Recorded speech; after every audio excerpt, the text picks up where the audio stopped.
시청자 여러분 안녕하십니까? 오전 10시 반 프레스룸 라이브 최윤영입니다. 유한솔입니다. 살아있는 뉴스를 더 깊게, 더 쉽게 전해드립니다. 먼저 오늘의 뉴스네컷입니다.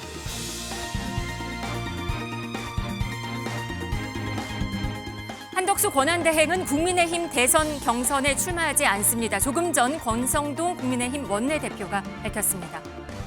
윤석열 전 대통령 내란 혐의 첫 형사재판에서는 윤 전 대통령이 직접 마이크를 잡고 93분간 강변을 펼쳤습니다. 내부자 또는 절친의 소행, 박나래 씨 자택 도난 사건을 두고 가짜 뉴스가 판을 쳤는데요. 진범이 잡혔습니다. 100세 시대 어떻게 죽을 것인가가 중요한 질문으로 떠올랐습니다. 노홍철 씨의 죽음을 대하는 유쾌한 시선, 연예계 소식으로 다뤄봅니다. 프레스룸 라이브 지금 바로 시작합니다.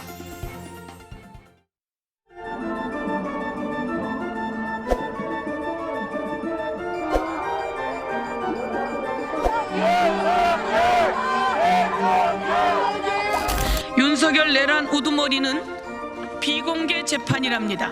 지하로 몰래 두더지처럼 재판정에 출석한다는 말입니까?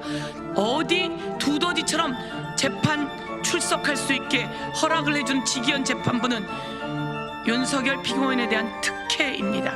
이 특혜를 당장 중단하십시오. 대통령이 나라를 제대로 만든다는데 그것이 국헌문란 목적이다? 성립할 수가 없습니다. 그리고 폭동이라는 것이 어디서 무슨 폭동이 나서 무슨 사상자가 발생했습니까? 검찰에서 하는 내용들이 사실과 많이 다르다고 느꼈기 때문에 대통령께서 제일 많이 아니까 본인이 설명을 한 것으로 알고 있습니다. 최근에 촬영 불허 재판부 결정 관련해서 특혜 논란 시비가 있었는데 좀 어떻게 보실까요? 그 부분에 대해서는 재판부의 결정이기 때문에 제가 언급하지 않겠습니다. 어제 윤석열 전 대통령은 내란 혐의 첫 공판에 출석했습니다. 파면으로 자연인 신분이 된 지 열흘 만이었습니다. 이 소식부터 알아보겠습니다. 정광재 국민의힘 대변인, 강성필 더불어민주당 부대변인 나왔습니다. 안녕하십니까? 안녕하세요. 말씀대로 어제 내란 우두머리 혐의 형사재판이 시작이 됐습니다. 윤 전 대통령이 피의자로서 의무 출석을 했는데요. 이번에 재판부가 언론 촬영을 허가하지 않았기 때문에 내용은 취재진의 취재를 통해서 언론에 보도가 됐습니다. 하나하나 조금씩 들여다보도록 하겠습니다. 먼저 신원을 확인하는 절차죠. 인정신문으로 시작이 됐는데 통상 이름, 직업 이렇게 묻는데 어제 재판부는 전직 대통령, 나이, 그러니까 직업과 나이 이런 신원 부분은 대독하고 본인은 고개만 끄덕였다고 하죠. 주소 부분만 물어봤는데 아크로비스타, 어디호 이렇게 직접 주소를 답하게 질문을 했습니다. 그 전에 이제 직업 물어봤을 때 무직 이렇게 대답이 나왔다는 전 대통령들 재판과는 조금 다르게 시작이 된 대목이었고요. 본인이 입을 직접 열 것인가가 관건이었는데 변론 시간 82분, 증인신문 포함해서 총 93분간 아주 긴 시간 이야기를 내놨습니다. 전원에 따르면 본인의 생수를 다 마시고 모자라서 이제 옆자리에 윤갑근 대리인의 생수까지 마셔야 될 정도로 아주 긴 시간 이야기가 이어졌다고 하고요. 먼저 검찰이 공소사실 요지를 PPT로 설명을 했고 윤갑근 대리인이 여기에 대해서 전면 부인한 뒤에 반박은 윤 전 대통령이 직접 다 했습니다. PPT 페이지 띄워달라고 해서 하나하나 다 조목조목 반박을 했다고 하는데 주된 내용 살펴보면 자신도 검사 생활을 했지만 이게 어떤 로직, 논리구조로 내란죄가 성립이 되는지 이해가 되지 않는다. 단 몇 시간짜리 사건이었고 호소형 계엄이어서 또 다른 표현이 나왔습니다. 대국민 메시지 계엄, 경고성 계엄이었다는 기존의 주장을 표현만 조금 바꿔서 다시 되풀이한 모습이었습니다. 네, 윤 전 대통령 재판에서 그 진술을 할 것이라는 예상은 했지만 생각보다 더 긴 시간을 했습니다. 정광재 대변인. 네, 지금 헌재에서는 내란 행위와 관련한 일부 판단이 있었지만 이제 본격적으로 시작될 것은 윤석열 전 대통령에 대한 형사 재판입니다. 네. 형사 재판은 헌재는 대통령직에서 파면되느냐 그렇지 않느냐의 문제지만 이 형사 재판은 본인이 정말 오랜 기간 구속 상태에 들어가게 되느냐 그렇지 않느냐에 관한 문제이기 때문에 네. 어쩌면 개인적으로는 훨씬 더 중요한 재판이 될 수 있고 헌재 재판 과정에서도 얘기했었던 것처럼 윤 전 대통령은 이것이 경고성 계엄이고 메시지성 계엄이었기 때문에 내란 혐의로 처벌될 수 없다라는 논리를 계속해서 이야기하고 있는 것으로 보이고요. 네. 저는 윤 전 대통령이 지금 방어권을 행사하는 차원에서 본인이 자신의 이야기를 직접 계속해서 내고 있는 것 아닌가 이렇게 봤습니다. 생수 한 통도 다 비우고 옆자리 변호사 물도 마시고 또 윤 전 대통령 이 직업 26년간 직업이 검사였잖아요. 그걸 네. 깎아내리면서 다른 이제 친정 검사를 깎아내리기도 했었다 얘기가 있어요. 150석을 꽉 채운 자리였는데 기자들도 많고 눈들도 많았는데 이 모습은 어떻게 해석을 할 수 있을까요? 글쎄요, 윤석열 전 대통령이 말씀하신 것처럼 검찰총장까지 한 분이고요. 네. 누구보다 많은 재판에 임했던 분입니다. 그러니까 검찰이 제기하고 있는 주장에 대해서 논리적으로 반박할 부분이 그만큼 많다고 판단했겠죠. 그러니까 그 자신이 제작하지도 않은 PPT를 검찰이 제작한 PPT를 인용해 가면서까지 네. 해당 부분은 잘못됐다, 논리가 맞지 않는다, 난삽하다 이런 표현을 쓴 것으로 보이는데 이게 지금 처음 열린 재판입니다. 네. 앞으로 이 재판 과정이 굉장히 길 거예요. 대략 뭐 한 1년 6개월 정도는 3심까지 걸리게 될 텐데 처음 그 임하는 재판에서 이 기세를 좀 잡아야겠다라는 판단도 했을 것 같고요. 네. 그래서 예상했었던 것보다는 훨씬 더 윤 전 대통령이 적극적으로. 강력하고 네. 적극적인 네. 메시지를 냈던 게 아닌가 저는 그렇게 봤습니다. 네, 강성필 부대변인. 네. 이 우원식 국회의장과 이재명 전 대표의 국회 담장을 넘은 것에 대해서는 쇼라고 표현을 했습니다. 그런 말을 듣고 공감할 수 있는 국민 얼마나 있겠습니까? 그러니까 70이 다 된 우원식 국회의장이 쇼하기 위해서 간밤에 담장을 넘었다? 좋습니다. 그럼 민주당 인사들이 담장 넘은 건 쇼라고 합시다. 네. 그러면 국민의힘에서도 담장을 넘은 국회의원이 있어요. 뭐 김재석 의원 같은 분들. 그분 젊어서 사실 체력도 훨씬 좋습니다. 근데 이분이 왜 넘었을까요? 국회를 봉쇄했기 때문에 막은 겁니다. 그래서 저는 아직도 윤석열 전 대통령이 법정에 나와서 본인을 변호하는 것이 아니라 지지자들 향해서 나 억울하다. 좀 결지 좀 해서 나 좀 도와달라. 좀 이런 메시지를 보내는 것 같아요. 왜냐하면 법률가들도 사실 본인의 송사에 있어서는 변호인을 고용을 합니다. 그 이유가 뭐냐면 네. 본인의 이야기, 본인의 변명을 본인 입으로 한다는 것이 객관적으로 보이지가 않습니다. 감정적으로 보이는 거예요. 그렇기 때문에 변호인이 차분하고 객관적으로 법리에 따라서 설명을 해서 판사를 설득하는 건데 본인이 이렇게 막 나서가지고 얘기를 하시는 게 본인의 재판에게 어떤 도움이 되겠냐. 마지막으로 본인이 검사 26년 했다고 말씀하시는데 네. 이런 거는요. 막 싸우다가 갑자기 자기가 할 말 없으니까 너 몇 살이야 하는 거하고 똑같은 겁니다. 거기에 윤석열 대통령 검사 오래 하신 거 모르시는 분이 없는데 이런 말씀하시는 거 상당히 부적절하다 이런 말씀 드립니다. 윤 전 대통령은 그 12.3 비상계엄에 대해서 평화적인 대국민 메시지 계엄이라는 표현도 어제 재판에서 했습니다. 이 비폭력적으로 국회 해제 요구를 즉각 수용을 했다 이런 내용인데요. 이 부분에 대해서는 여기에서 두 가지를 좀 말씀드려야 네. 될 것 같습니다. 그러니까 본인께서는 국회가 해제를 요구하니까 즉각 해제했다라고 하잖아요. 하지만 많은 언론 보도가 있었습니다. 어떤 보도요? 이 즉각 해제가 되니까 이분이 합참으로 이동을 하셔서 네. 국방부 장관이랑 사령관이랑 뭐 참모총장 이런 분들과 함께 제2차 어떤 계엄을 얘기를 했다라는 정황이 있습니다. 내가 2차, 3차 계엄 또 내리면 되니까 뭐 사람 더 투입해라 이런 정황이 있기 때문에 이것들 수사로 재판에서 다시 가려질 일이고 아무 일 없었다. 비폭력 그렇지 않습니다. 얼마 전에 국회 사무처에서 영상을 하나 공개했습니다. 모 언론사의 기자가 계엄군들이 본청으로 진입하는 것을 본인의 휴대폰으로 촬영을 하니까 이분의 휴대폰을 뺏었습니다. 정보를 삭제했습니다. 그리고 벽 쪽으로 밀쳤습니다. 그래서 그 유명한 케이블 타이를 꺼내가지고 포박하려고 했습니다. 이게 아무 일도 없었던 겁니까? 그럼 우리 국민들은 헛것을 본 겁니까? 그래서 이러한 주장 그만하셔야 된다. 이런 말씀 드립니다. 그런 대목이 나오자 약간 불편한 듯이 고개를 좌우로 젓기도 하는 그런 모습도 있었습니다. 윤 전 대통령 측 법률 대리인은 김계리 변호사는 계몽령을 말하기도 했었는데요. 이 영상 한번 같이 보시겠습니다. 저는 14개월 딸아이를 둔 아기 엄마입니다. 제가 임신과 출산과 육아를 하느라 몰랐던 민주당이 저지른 폐악을 일당 독재의 파쇼 행위를 확인하고 아이와 함께 하려고 비워둔 시간을 나누어 이 사건에 뛰어들게 되었습니다. 저는 계몽되었습니다. 네, 전한길 한국사 강사는 또 어제 예수 같았다 이런 말도 했습니다. 이 영상도 함께 보시겠습니다. 저는 그 말씀을 들으면서 약간 예수님 같다는 생각이 들었어요. 인류를 구원한 것처럼 당신께서는 파면당해서 이렇게 그 끝났지 임기는 끝났지만은 하지만 그로 인해서 자유민주주의를 지켜냈고 네. 그리고 보수 우파들의 결집을 만들어냈다. 저는 이런 생각이 들거든요. 윤 전 대통령 측 얘기입니다. 이 부분에 대해서 정광재 대변인 어떻게 보셨나요?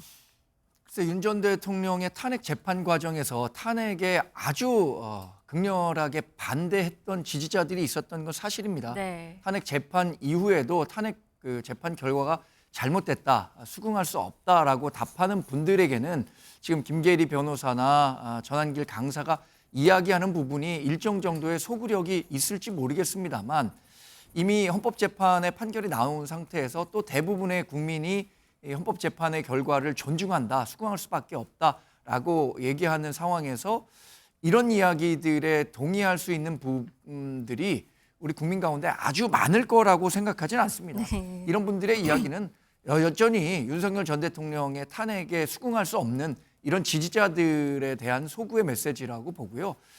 이 메시지에 계속 취해 있을 수만은 없다고 생각합니다. 네. 저는 객관적인 정황이 앞으로 이제 윤석열 전 대통령의 파면은 끝났고요. 새로운 국면은 조기 대선이라는 국면이 펼쳐지는데 네. 계속해서 이런 전통 지지자들의 목소리를 대변하겠다는 생각만으로 정권 재창출은 굉장히 어렵다는 판단을 해본다면 이런 메시지들이 우리 보수 정당 또는 보수 세력이 미래로 나아가는데 얼만큼 도움이 되는 정도의 이야기인가 저는 개인적으로는 좀 의문입니다. 네, 알겠습니다. 이번 재판은 비공개였습니다. 그래서 특혜 논란도 있었는데요.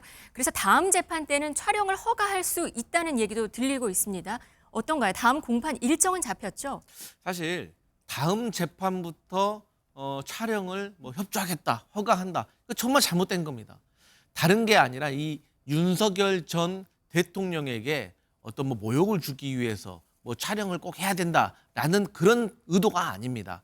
이 어쨌든 현직 대통령이 3년 만에 탄핵을 당했습니다. 그리고 나서 또 형사 법정에 섰습니다. 과거에 노태우, 전두환 수위 입은 모습 다 공개했습니다. 네. 이명박, 박근혜 전 대통령 법정에 계신 모습을 다 촬영을 했습니다. 그래서 우리가 자료 화면으로 쓰고 있잖아요. 마찬가지로 윤석열 전 대통령의 재판을 받는 모습도 이것도 다 역사의 기록입니다. 그렇기 때문에 남겨야 되는 겁니다. 그리고 전직 대통령이든 현직 대통령이든 나쁜 짓 하면 다 벌 받는다, 재판 받는다, 우리 헌법에 나와 있는 대로 다 이루어진다라는 것을 온 국민에게 보여주고 이걸 후대에 남겨야 되는 겁니다. 그래야지 다음 세대의 대통령들이 나쁜 짓을 안 할 거 아니겠습니까? 그런데 이것을 촬영을 못하게 한다? 언론사가 늦게 신청을 했다? 이것은 납득할 수가 없다. 그래서 앞으로라도 이런 일은 없어야 되고 이런 혜택 줘서는 안 된다. 이런 말씀 드립니다. 네, 조금 전에 이재명 전 대표가 대장동 사건 재판을 출석을 했다는 소식이 속보로 들어와 있는데요. 대선 관련 질문에 대해서는 묵묵부답이었다고 합니다. 이번 재판은 윤석열 전 대통령의 재판은 다음 주 월요일에 2차 재판이 잡혀 있는 걸로 알려지고 있습니다. 자, 그리고 이제 재판 얘기는 잠시 벗어나서 이야기를 좀 해보자면 지금은 비운 한남동 대통령 관저에 있었던 시설물 관련해서 또 논란이 불거지고 있습니다. 자, 이 이야기 관련해서 어제 국회에서 대정부 질문이 있었는데요. 관련 영상 잠시 보고 오시겠습니다. 윤석열, 김건희 부부가 대통령 관저로 갈 때 500만 원 정도의 캣타워, 2천만 원 정도의 흰옥기 욕조가 설치됐었다. 그런데 이사 과정에서 이게 운반이 됐다라고 하는 정황이 나왔거든요. 이게 횡령 아닌가요? 저는 그 내용을 자세히 알지 못합니다. 만약에 그게 사실이라면 횡령 아닐까요? 여러 가지로 좀 따져봐야 할 것 같습니다. 뭘 따지죠? 어떤 경위로 했는지 우선 사실관계를 제가 모르니까 대답을 드리기가 좀 어렵습니다. 네, 어제 국회 대정부 질문에 박성재 법무부 장관이 출석을 해서 관련 질문에 답변을 한 모습을 잠시 살펴봤습니다. 일단 관저공사에 대한 이야기가 사전에 있었죠. 집기 사는데 20몇 억이 들었다. 돈이 많이 들었다는 건데 이 가운데 포함된 것들 중에 하나가 이제 값비싼 가격의 캣타워. 지금 그림을 살짝 보여드리고 있는데 사실 고양이 기르는 집에서는 이런 거 드리기도 하죠. 저도 이제 키울 때 너무 비싸서 중고 거래하고 그러기도 했는데 비싼 것들은 이렇게 사람 키가 넘어갈 정도로 굉장히 또 사이즈가 크기도 합니다. 여기에 고급 욕조 이런 것들에 국고가 투입됐는지 예산에 이 시설물들이 포함이 돼 있었다면 이게 또 사저로 옮겨졌는지 여부인데 그렇다면 횡령에 해당하는 게 아닌가? 이 질문이 어제 나온 거죠. 강성필 부대변인. 그러니까 이제 첫 번째 잘못된 건 뭐냐면 이 관저와 관련돼 가지고 지금 행안부의 예산을 13억을 썼다는 거 아니겠습니까? 그런데 이것도 부족해서 예비비 20억을 또 끌어다 썼다는 거예요. 그러면 총 33억 원의 나라의 어떤 곳간의 어떤 비용이 지출이 된 겁니다. 예. 그런데 여기서 전용을 했다는 거는, 전용이라는 것은 원래 A라는 목적으로 써야 된다라고 정해져 있는 것을 네. 이것을 B라는 목적으로 다른 데 쓴 겁니다. 만약에 이것을 그렇게 전용을 하려고 하면 의회에 나중에 보고가 되어야 됩니다. 근데 이런 과정이 없었다고 하면 이건 국가재정법 위반입니다. 그리고 두 번째로 이런 인터넷에서 많은 의문이 있습니다. 아니 나도 캣타워 많이 사봤는데 20-30만 원밖에 안 하더라. 근데 어떻게 500만 원이 들어가냐. 그러니까 이런 것은 조사를 해봐야 되는 겁니다. 수사도. 실제로 그 정도의 금액은 아닐 수도 있다. 제가 생각하더라도 뭐 뭘로 만들었는지는 모르겠지만 네. 어떻게 저게 500만 원이 하겠습니까? 그러면 이것은 납품한 사람이 비위 행위를 저질렀을 수도 있는 거 아니겠습니까? 네. 그래서 이러한 것에 대해서 철저히 조사하고 수사해서 법적 책임질 사람은 다 책임져야 된다. 그리고 저는 박성재 법무부 장관에게도 물어봐야 되지만 저는 행안부에다가도 이거 물어봐야 됩니다. 대정부실이. 그래서 이러한 것들을 또 흰옥기 뭐 욕조 2천만 원 상당이라 해요. 단가만. 이런 것들 보면 국민들이 어떤 생각하겠습니까? 2천만 원 어떤 사람에게는 1년치 연봉이 될 수도 있습니다. 네. 그리고 국가 건전 재정 얼마나 윤석열 정부에서 소리쳤습니까? 그런데 국가의 세금을 다 저런 데다 쓴 겁니다. 최근에 대통령이 새로 선출되면 집무실 어디로 가냐 그랬잖아요. 예. 국민의힘에서 대통령실 계속 쓰라고 한 겁니다. 왜? 딴 데 가면 돈 드니까. 그런데 돈을 이런 데다 썼다는 것을 국민의힘은 알고 있었을까요? 그래서 저는 국민의힘의 입장이 궁금합니다. 용산에 계속 있느냐, 청와대로 돌아가느냐, 세종으로 가느냐 이 이야기도 지금 정치권에서 분분한데 아무튼 행정 절차에도 의문이 있고 관심이 가는 건 또 이제 실내공사를 맡은 업체와 또 김건희 여사 간의 관계, 부적절한 수익 계약이 이루어졌다. 이런 의혹도 민주당 측이 입장이에요. 정광재 대변인. 지난번에 감사원 결과를 보면 그렇게 뭐 징계할 만한 수준의 비위는 없었던 것으로 제가 알고 있고요. 예. 지금 캣타워나 욕조 같은 문제는 감성적인 이슈를 건드려서 윤석열 전 대통령 내외를 정치적으로 공격하는 데는 대단히 뭐 좋은 소재인 것 같습니다. 저는 그래서 사실 캣타워든 욕조든 이것을 반출하지 않았었으면 더 좋았겠다는 생각은 들어요. 예. 근데 뭐 욕조 같은 경우엔 제가 실제 반출이 됐는지 안 됐는지 그건 확인이 되지 않은 거니까 캣타워는 사진상으로 보는 걸 보니까 반출이 됐는데 이런 확인 절차는 필요할 것 같습니다. 그러니까 대통령이 썼던 물품을 예. 반출하는데 어디까지 가능하고 어디까지 불가능한지 또는 선이 정해져 있으니까. 비용 문제라든가 이런 것들을 어떻게 뭐 관계 당국과 논의를 해서 처리했는지 이 부분과 관련해서는 아직 확정된 것이 아니기 때문에 네. 지나치게 지금 뭐 정치 쟁점화해서 이야기할 것은 아니라고 생각합니다. 근데 제가 한 가지 말씀드리면 네, 말씀하시죠. 이 캣타워 같은 것이 이제 대통령이 사용하던 것을 기록물로 지정하느냐 지정하지 않느냐 이런 문제가 아닙니다. 그 전에 저런 고양이 장난감 시설 기구 같은 경우는 본인 돈으로 사는 겁니다. 그게 합리적인 거예요. 그렇기 때문에 저는 이게 대통령 기록물까지는 갈 얘기가 아니다 이렇게 생각합니다. 주의 예산 집행 자체가 잘못됐을 수 있다. 자, 이런 이야기가 국민을 좀 기분 나쁘게 한다라는 정치권의 반응도 있었습니다. 관련해서 박지원 의원이 또 한마디 했는데요. 듣고 오시죠. 김건희 여사에 대해서 보세요. 예. 저기 한남동 관저에서 사저로 나오면서 캣타워를 가져왔다. 뭐 욕조를 뜯어왔다.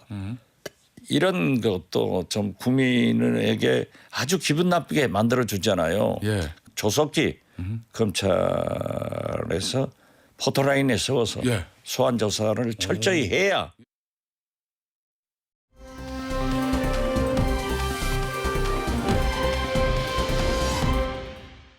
네, 6.3 조기 대선 시계가 바삐 돌아가고 있습니다. 국민의힘, 더불어민주당 모두 대선 경선 후보 등록일이 오늘까지입니다. 오늘 아침에 권성동 원내대표는 한덕수 권한대행 차출론과 관련해 한 권한대행은 국민의힘 대선 경선에 출마하지 않는다고 밝혔는데요. 이 영상 먼저 보시겠습니다. 한덕수 권한대행은 국민의힘 경선에 출마하지 않습니다. 그러므로 추가적인 출마설 언급은 국민의힘 경선 흥행은 물론 권한대행으로서의 중요 업무 수행에도 도움이 되지 않으리라고 생각됩니다. 우리가 어떻게 경선을 치르냐에 따라 본선의 출발점이 달라집니다. 민주당의 대선 경선은 이재명 후보의 추대식에 불과합니다. 정광재 대변인, 이 국민의힘 경선 흥행에 도움이 되지 않는다고 말을 했습니다. 뭐 한덕수 권한대행의 우리 당 그 대선 경선 후보 참여는 네. 사실상 어려웠다고 저도 예측했습니다. 왜냐하면 물리적으로 오늘이 이 등록 마감일인데 네. 한덕수 권한대행 앞에 지금 노인 국정 과제가 산적해 있습니다. 특히 관세 문제와 같은 글로벌 통상 네. 전쟁이 가시화되는 상황, 또 대선을 관리해야 하는 대통령 권한으로서의 임무를 생각했을 때 네. 오늘까지 어떤 식으로든 결단을 내려서 우리 당 경선에 참여하는 것은 불가능하다고 봤고요.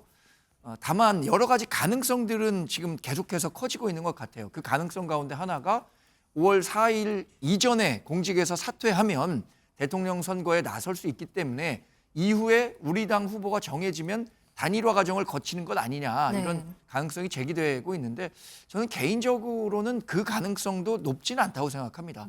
왜냐하면 그 과거에 뭐 안철수 후보라든가 정몽준 후보와 같은 분들은 당시에 기존 후보를 넘어설 정도의 높은 그 지지율을 보이는 상황이었는데 지금 한덕수 권한대행이 갖고 있는 지지율 정도로 기존 거대 정당의 후보, 그러니까 국민의힘 후보겠죠.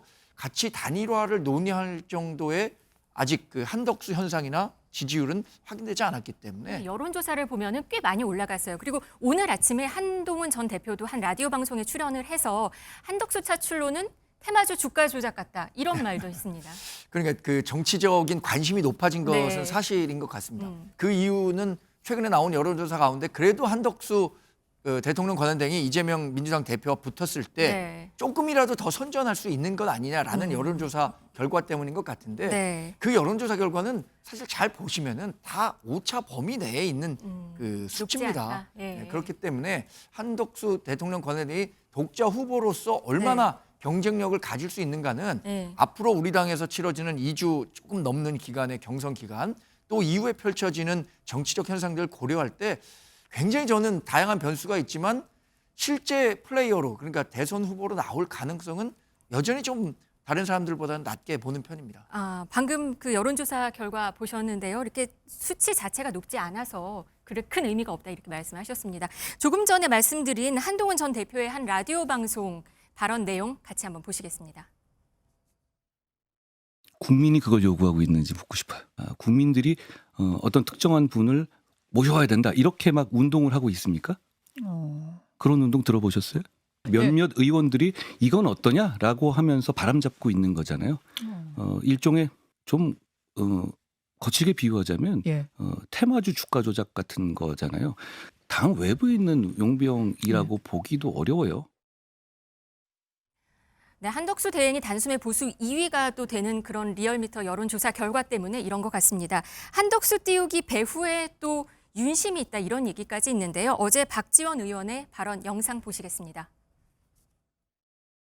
뭔가 한덕수 대행 지금 출마론 추대론 그 뒤에 그렇죠. 예. 윤석열 전 대통령과 김건희 여사가 있다. 저는 윤건희가 있다 그렇게 봅니다. 아 그래요? 예. 소위 옛날에 골박정성이라는 말이 있었잖아요. 예. 지금 골박 대통령 대원군 노릇을 하고 싶다고 하지만은 더 강했던 예. 총으로 혁명을 했던 전두환도 예.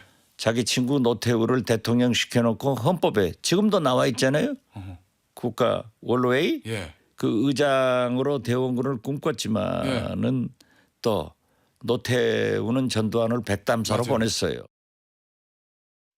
당은 연일 이렇게 한덕수 때리기에 나서는 모양새입니다. 어떻습니까? 오늘 아침에 제가 읽은 한 일간지 사설의 제목이 생각납니다. 국민의힘 대선 경선인가 전당대회인가. 저는요. 윤석열 전 대통령이 아직도 국민의힘 대선 경선에 보이지 않는 손을 좀락좀락 하고 있는 것이 아닌가 저는 그렇게 의심할 수밖에 없습니다. 그런데 그 속내를 제가 살펴보면 저는 윤석열 전 대통령과 친윤 주류는 한동훈은 절대로 안 된다. 국민의힘 대선 후보가 되는 것은 절대 용납할 수 없다. 저는 그런 의미로 받아들이고 한동훈이 국민의힘 경선에서 뚫고 국민의힘 후보가 돼도 1차 저지선을 뚫어도 밖에서 무소속 한덕수가 2차 저지선을 치고 기다리고 있다. 저는 이게 친윤 주류 윤석열 전 대통령의 속내가 아닌가 의심스럽다. 그래서 저는 뭐 제가 할 일도 아니지만 제가 만약에 국민의힘 후보들이다. 지금 경선을 뛰고 있는 후보 즉 캠프 사람이면 저는 국민의힘 지금 경선 후보들 다 모아가지고 서약서를 하겠습니다. 어떤? 우리가 국민의힘 우리 중에서 누가 국민의힘의 대통령 후보가 된다고 하더라도 절대로 한덕수 무소속 후보와 보수 단일화는 하지 않는다. 이 정도의 결기는 보여줘야지. 네. 이거 완전히 국민의힘 경선을 뛰고 있는 후보들을 무시하는 행위다. 저는 현역 의원이 54명이나 한독수 권한대행을 지금 지지한다는 그런 말들이 있더라고요. 그런다고 하면 한독수 권한대행도 빨리 권한대행 내려놓고 국민의힘 경선 참여하셔야죠. 54명이나 밀고 있는데. 출마를 안 한다고 했습니다. 그게 오늘. 잘못된 겁니다. 그래놓고 나중에 나중에? 무소속 한다? 이거는요, 뭐 부전승도 아니고 정말 잘못된 겁니다. 그래서 사실 저희 당의 일도 아니지만 이건 정말 정치 도의상 잘못된 아직 것이다. 그런 내용이 나오지는 않았습니다. 지금 민주당에서 이야기하는 것은 뭐 한덕수 권한대행에 대한 흠집내기 성격이 강하다고 봅니다. 지금 네. 박지원 의원이 얘기한 것도 본인은 그렇게 본다고 한 거예요. 그런 그 인식이 대중에게 많이 확산된 건 아니고요. 네. 또 하나 우리 당의 경선 후보가 정해진 상태에서 한덕수 권한대행이 만약에 제3지대 후보, 무소속 후보로 나와서 단일화를 시도한다고 했을 때도 역사가 보여주고 있습니다. 2002년에요. 노무현 당시 민주당 후보가 굉장히 열세였지만 3지대에 있었던 정몽준 후보와 단일화했을 때 결국에는 네. 노무현 후보가 승리했고요.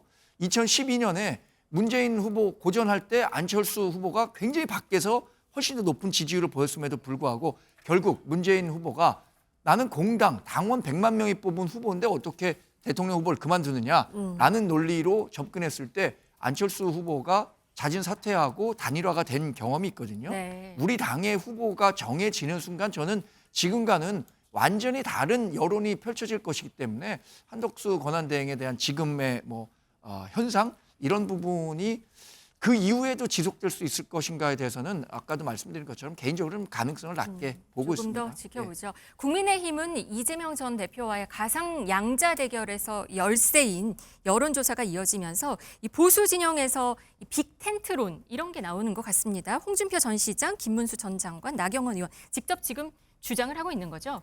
일단 빅텐트가 쳐질 가능성은 저는 굉장히 크다고 봅니다. 네. 텐트가 크려면 가운데 기둥이 높고 튼튼해야 하는데 그 가운데 기둥이 지금 반 이재명 정서라는 높고 튼튼한 기둥은 마련이 돼 있는 거예요.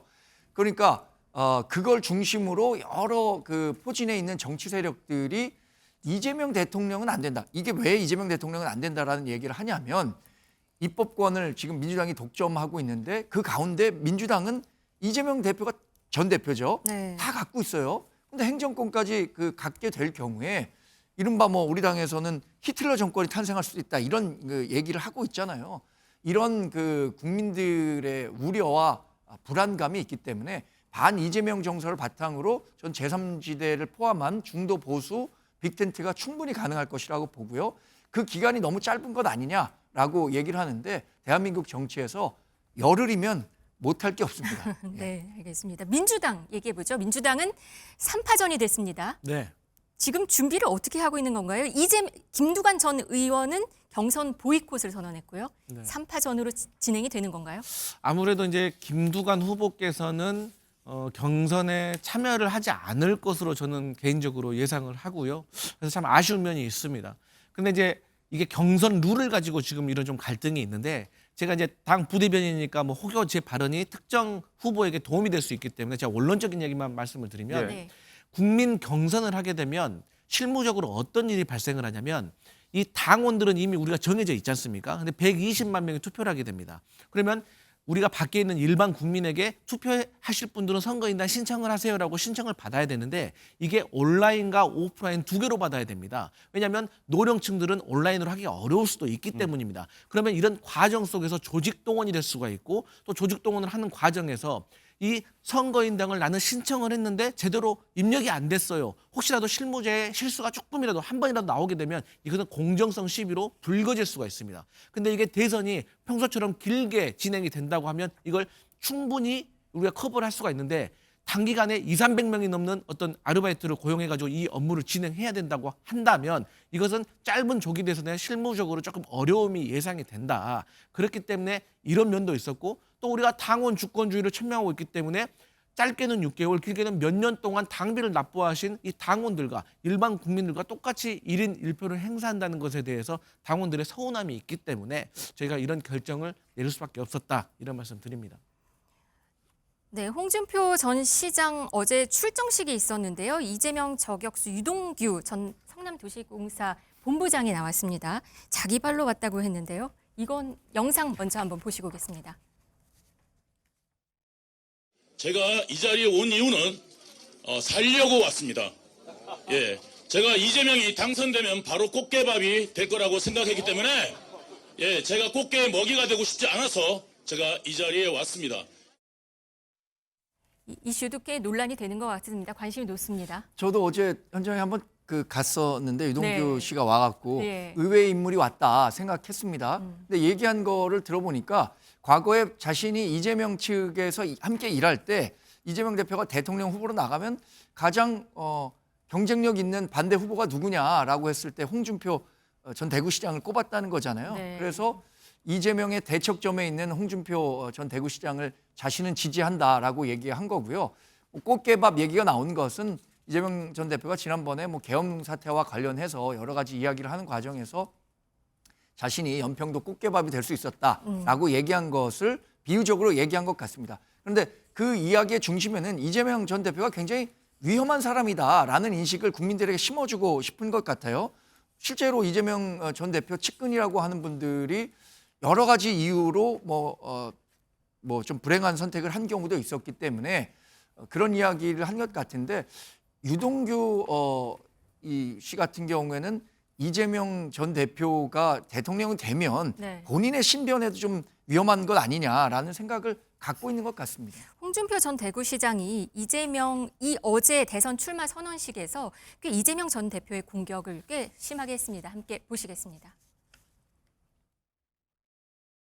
정과사범 비리 혐의로 5개 재판을 받고 있는 피고인 화려한 정과자 이재명 후보, 그리고 풍부한 경륜과 검증된 능력을 갖춘 준비된 대통령 홍준표 후보의 대결이 이번 선거의 본질입니다.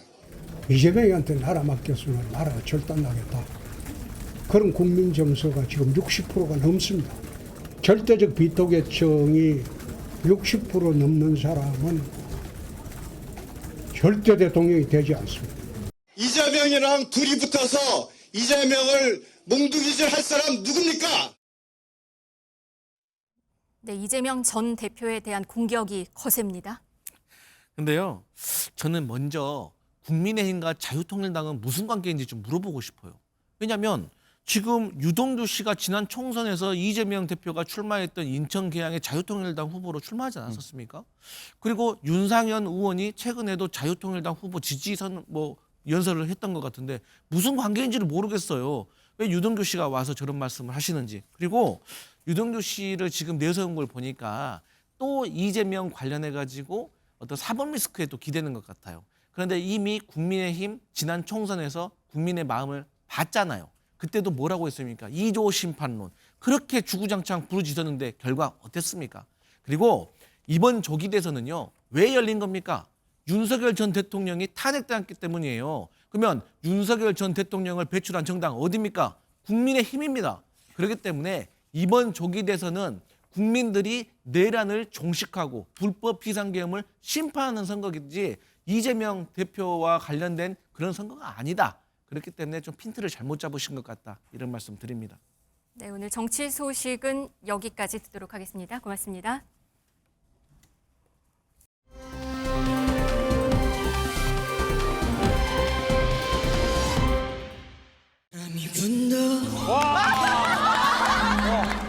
나야 나야. 먹놓지 그냥 가긴 서운하잖아.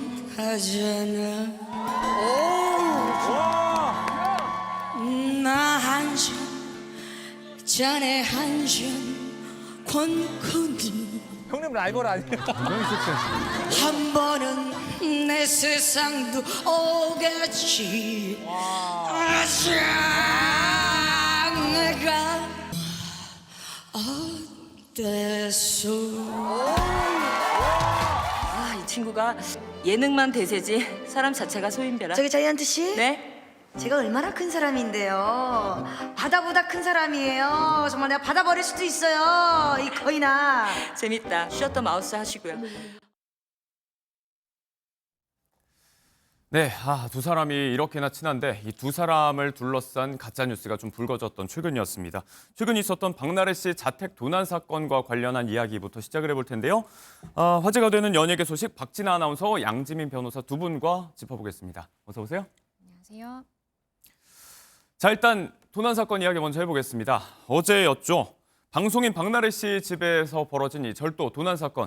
일단 뭐 이게 내부자의 소행인지 아니면 그냥 단순 분실인지 설이 많았는데 진범이 일단 잡혔어요. 맞습니다. 박나래 씨가 일단은 도난의 사실을 인지하고 이제 경찰에 신고를 했는데 예. 경찰이 CCTV를 받아서 분석을 해보니까 뭔가 이 용의자가 어디 낯익은 그런 모습인 겁니다. 알고 보니까요. 지난달에 이미 용산구 이 인근에서 똑같은 수법으로 절도를 저질렀던 남성이고요. 경찰이 이미 추적하고 있던 남성이었습니다. 예. 그러다 보니까 이 남성에 대한 체포영장을 발부받아서 결국에는 10일에 체포를 했고요. 12일에 이제 도주의 우려라든지 증거인멸의 우려가 있다라고 해서 구속이 되어 있는 그런 상황입니다.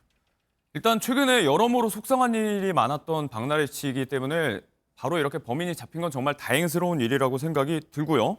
처음 소식이 전해졌을 때 앞에서도 얘기했지만 이게 외부에 침입 흔적이 없어서 정말 여러 가지 가능성이 제기됐었잖아요. 그렇죠. 초반에는 이제 도난 사고가 발생했다라는 것에 많은 분들이 놀랬고 그 이후에는 외부의 침입의 흔적이 없었다라고 하다 보니까 박나래 씨가 평소에 이제 나래바라고 해서 지인들을 자주 초대해서 집에서 이제 파티를 하고 그러는데 혹시 지인이 뭔가 이런 절도 행각을 벌인 것 아니냐라는 예. 이야기가 나와서 추측이 난무했던 그런 상황이었습니다.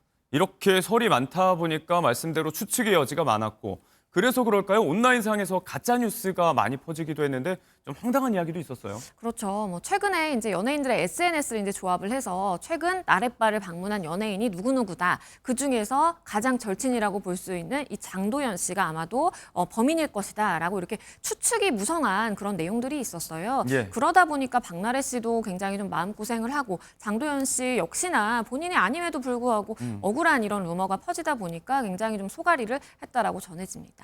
이 설 자체가 진짜 듣고서 믿어야 하나 싶은 사람들이 많았을 것 같은 게 두 사람이 평소에 워낙에 너무 친하잖아요. 맞습니다. 무명 때부터 의지하던 사이가 장도연 씨라고 박나래 씨는 밝힌 바 있는데요. 몇 해 전 박나래 씨 할아버지께서 돌아가셨을 때도 네. 이 목포에 12시간 가까이 와서 빈소를 지켜준 적이 있다면서 먼 발걸음을 가장 먼저 해준 사람이라고 칭한 바 있습니다. 방송계에선 이 두 사람이 가장 절친한 사이다라고 알려져 있죠.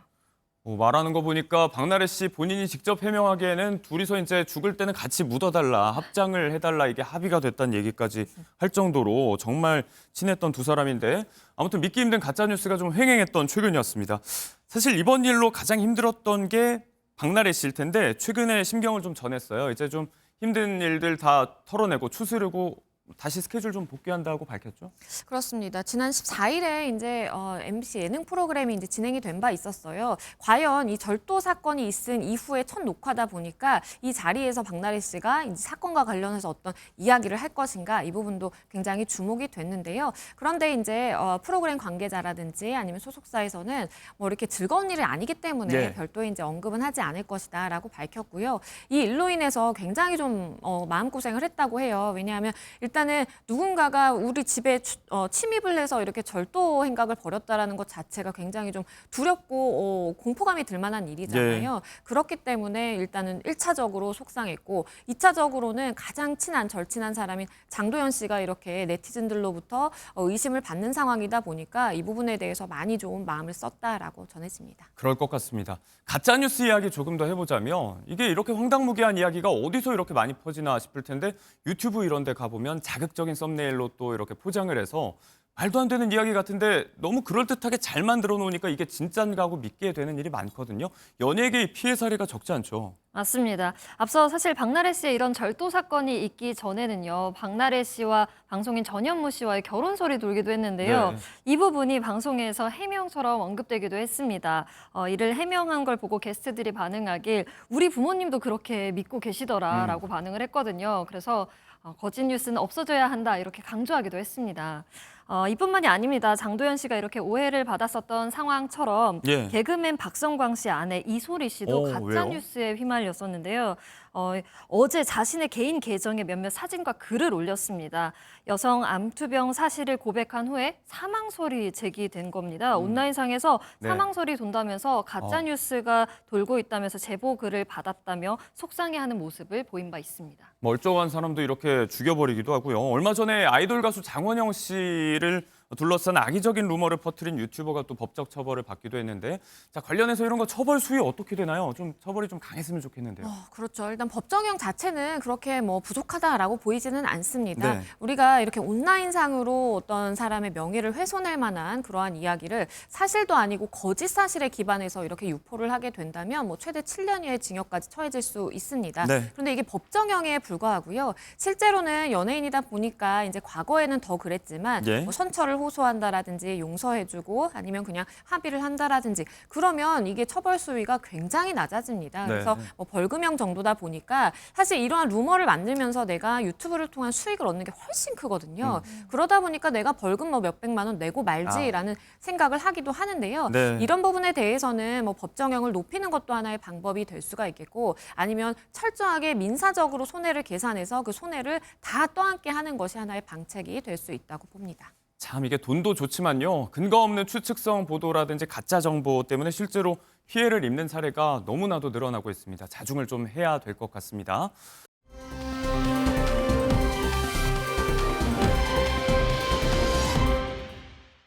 이번엔 물 건너 미국으로 가보겠습니다. 전임 대통령을 둘러싼 스캔들 얘기가 불거지고 있는데요. 버락 오바마 전 대통령에 대해서 불화설, 이혼설이 불거져 왔었는데 최근에는 불륜설까지 불거지고 있어요. 그렇죠. 그 주인공은요, 이제 오바마 전 대통령과 제니퍼 애니스톤 이제 배우입니다.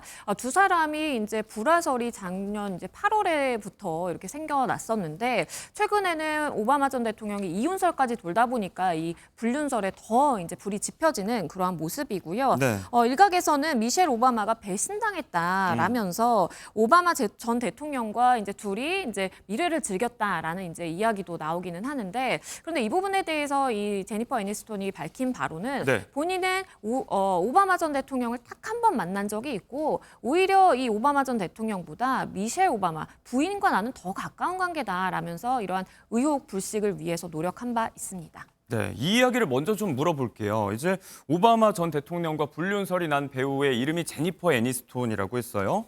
굉장히 유명한 배우잖아요. 한국에서도 많이 알려진 얼굴이라고요. 맞습니다. 제니퍼 애니스톤은 미국 인기 시트콤 프렌즈의 레이첼 역으로 한국에서도 예. 유명한 배우인데요. 두 차례 이혼 경력이 있습니다.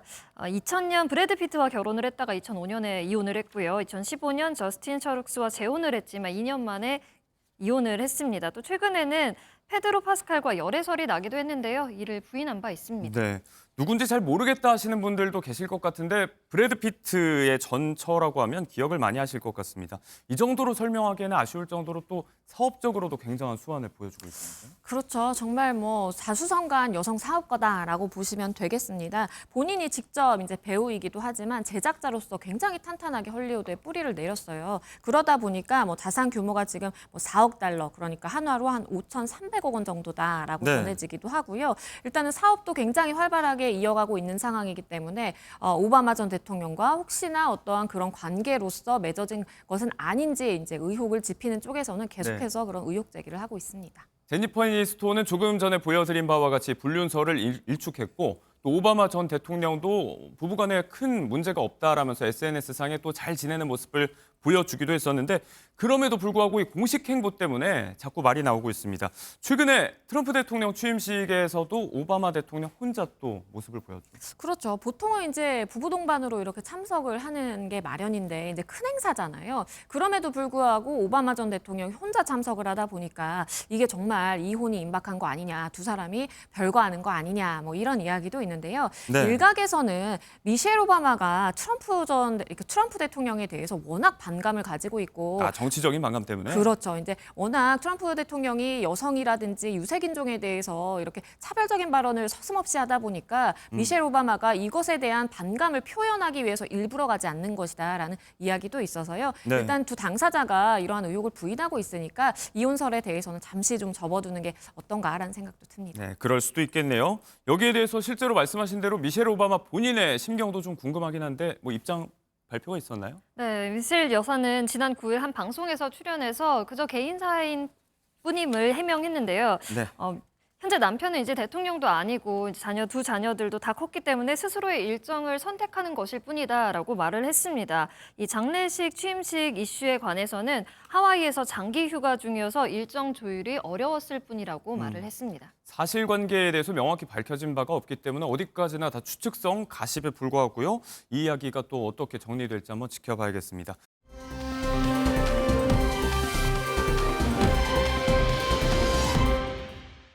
자, 이어서 마지막 소식입니다. 카페부터 유튜브까지 정말 다방면으로 또 폭넓은 행보를 보여주고 있는 방송인 노홍철 씨가 최근에 화제인데 본인의 유튜브에 이 카페 리모델링 소식을 전해왔습니다. 그런데 이 모습을 두고 좀 충격이라고 논란이 일고 있다면서요? 그렇습니다. 일명 저렇게 보시는 것처럼 관짝 인테리어다라고 해서 많은 사람들이 놀랐습니다. 진짜 관 같은데요? 그렇죠. 그러니까 노홍철 씨 같은 경우에는 사실 이제 원래 카페 인테리어를 굉장히 좀 독특하게 하기로 유명해요. 예. 그런데 이번에 재오픈한 카페의 경우에는 뭐 기념품을 마당에 두는 뭐 이런 것도 있고 여러 네. 가지 눈길을 끌었지만 보시는 것처럼 저렇게 원탁 테이블 방은 관을 이제 둔 거예요.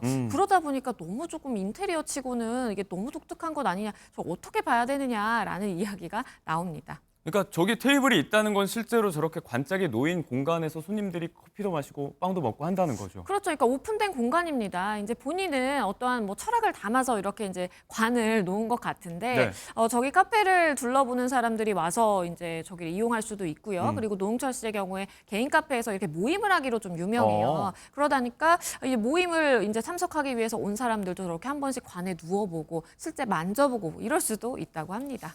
말만 들었을 땐 아니 뭐 장사한다는 분이 생각이 있나. 카페 관짝 정말 생각지도 못한 발상이라고 생각이 들기도 하는데 어떤 의미가 있을까요? 이 인테리어에 대해서? 노홍철 씨가 밝히기로는요. 일단 내가 어떻게 살아가야 될 것인가 그리고 죽음에 대해서 좀 어떻게 바라봐야 되는가에 대해서 여러 차례 생각을 좀 해봤다라는 거예요.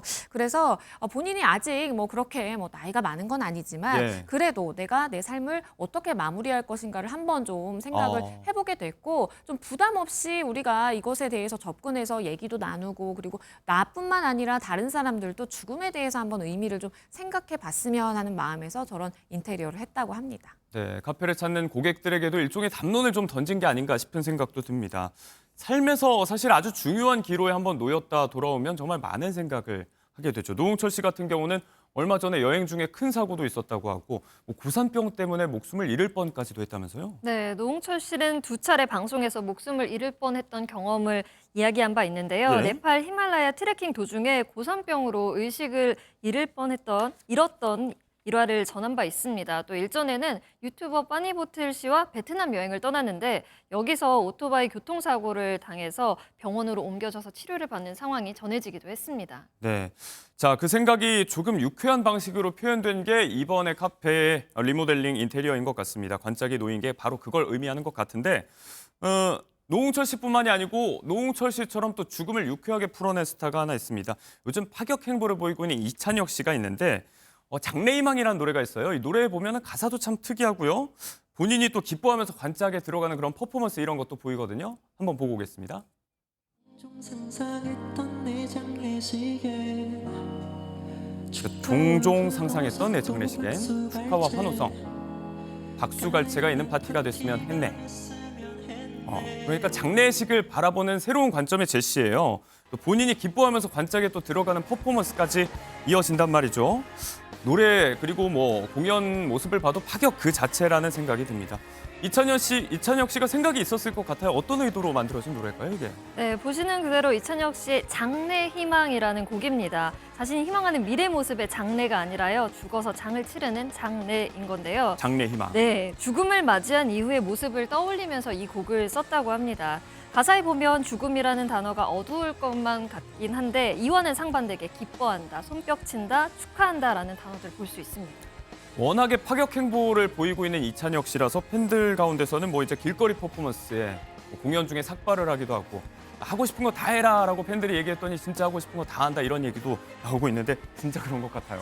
그렇죠. 그러니까 뭐 아무래도 예술가잖아요. 그러니까 본인의 앨범을 하나하나 만들어낼 때마다 아무래도 테마를 잡고 본인이 어떤 생각을 가지고 그런 앨범을 내놓는지에 대해서 고심을 할 것 같은데요. 이번 앨범 이제의 경우에는 본인이 삶의 마지막 순간이 다가온다면 혹시나 후회가 없을까 이런 생각들을 많이 했다라는 거예요. 그래서 네. 본인 스스로에게 그런 질문들을 굉장히 많이 던졌고 그러다 보니까 죽음이라는 이제 이것과 연관이 될 수밖에 없잖아요. 네. 그래서 이렇게 관에 들어가는 퍼포먼스라든지 아니면 제목도 장래 희망으로 정해서 이렇게 죽음에 대해서 젊은 세대도 한 번쯤 이렇게 생각해보면 어떨까라는 좀 메시지를 던지는 것 같습니다. 본인의 장례식에서 눈물 대신에 웃음을 보내달라고 한 연예인이 또 있었습니다. 작년 10월에 갑작스럽게 별이 된 배우 김수미 씨도요.